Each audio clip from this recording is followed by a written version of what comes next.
आप सभी को जय श्री कृष्णा, राधे राधे। तो जिस प्रकार एकादशी व्रत का महत्व है, उसी प्रकार एकादशी के पारण का भी महत्व है। अगर आप एकादशी का व्रत करते हैं और पारण नहीं करते तो इससे आपको पूर्ण फल की प्राप्ति नहीं होगी।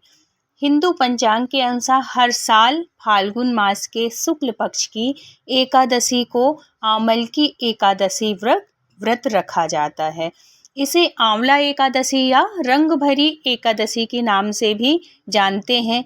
इस साल जैसे कि आप सबने रखा है 10 मार्च 2025 को था, मतलब आज के दिन, सोमवार के दिन। इस दिन भगवान विष्णु व आंवले के वृक्ष की पूजा का विधान है। काशी में इस दिन से ही होली के पर्व की शुरुआत होती है और वृंदावन के सभी ठाकुरों के साथ होली जो है वो खेली जाती है। और खासकर बांके बिहारी मंदिर में टेसू के फूल से होली खेलते हैं, इसलिए इसे रंग भरी एकादशी भी कहा जाता है। मान्यता है कि आमल की एकादशी व्रत को करने से व्यक्ति को पापों से मुक्ति व सुखों की प्राप्ति होती है और अंत में मोक्ष की प्राप्ति होती है। हिंदू धर्म की मान्यताओं के अनुसार एकादशी व्रत का पूजन, व्रत पारण दोनों ही शुभ मुहूर्त में करना अत्यंत शुभ होता है। अब जानते हैं आमल की एकादशी व्रत का पारण समय। तो हिंदू पंचांग के अनुसार एकादशी तिथि 9 मार्च 2025 को सुबह 7:45 पर प्रारंभ हुई थी और एकादशी का जो समापन था वो 10 मार्च 2025 को 7:44 पर हुआ था। लेकिन हम क्या करते हैं, उदया तिथि मानते हैं, इसलिए 10 तारीख को, मतलब आज के दिन, हमने एकादशी का व्रत किया।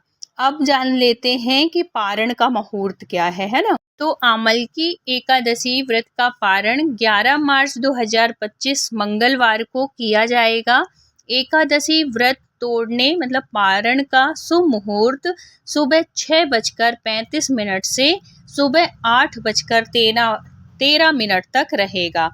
ये टाइम नोट कर लीजिए। पारण तिथि के दिन द्वादशी समाप्त होने का समय सुबह 8:13 है।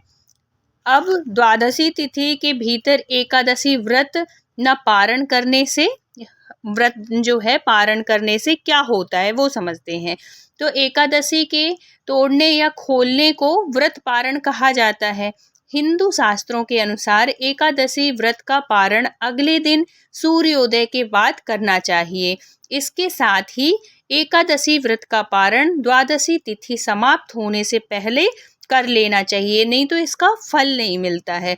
अगर द्वादशी तिथि सूर्योदय से पूर्व समाप्त हो जाती है तो इस स्थिति में व्रत पारण सूर्योदय के बाद होता है। एकादशी व्रत द्वादशी तिथि के भीतर पारण नहीं करना पाप के समान माना गया है, इसलिए एकादशी का व्रत द्वादशी तिथि जब लगती है तो उसमें पारण कर लेना चाहिए। अगर वो समाप्त हो जाती है तो फिर आपको एकादशी का पूर्ण फल की प्राप्ति नहीं होती है। तो जितना महत्व एकादशी व्रत का है उतना ही महत्व पारण का भी होता है। और पारण में फिर आप अपनी श्रद्धा के हिसाब से, श्रद्धा जितनी हो, जितना आपसे हो सके दान दक्षिणा जरूर रखिएगा।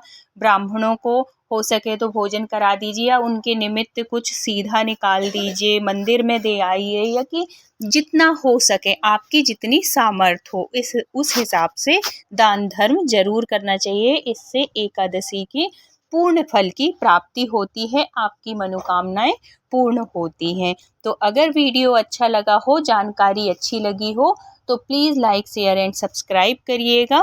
फिर मिलते हैं किसी धार्मिक